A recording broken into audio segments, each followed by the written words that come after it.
Well, the rosy scenario for 2014 is that America continues with its economic recovery, that there's a budget deal in Washington in the new year, and that Europe does in fact stay out of recession, that some kind of action is taken by the Europeans, in particular the Germans, to fix their banks who aren't lending to the private sector now.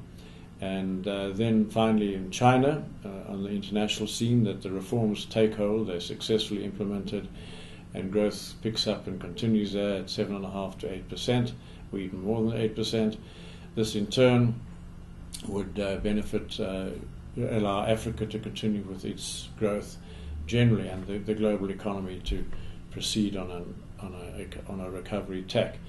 Now, the risks to this are, first of all, let us say, for example, that the Federal Reserve Bank does decide to start tapering in December 2013, ahead of expectations.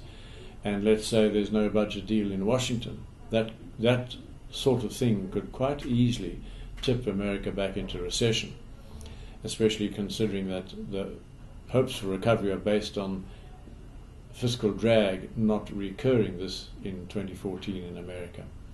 Then you'd have the possibility that Europe tips back into recession, because quite clearly after the German elections, the Germans are not in a mood to pay big time to fix the European banks. So where is the finance going to come for a recovery in the European economy? Finally, if we look to China, the reforms are very far-reaching. They're going to offend the vested interests. It's not impossible that they fail to implement these reforms. We also have a lot of saber-rattling there, and one wonders if the military isn't actually out of tune with what the politicians are trying to do, which requires peace. Prosperity requires peace, and the saber-rattling is running risks of a severe accident. Coming round to of course, the Indian situation, there are a lot of reforms that need to be implemented there. It's quite possible that democracy, the democratic system, will prevent and thwart these from actually being implemented. And so you could easily have a scenario where global growth kind of levels off next year, which won't do the local situation any good.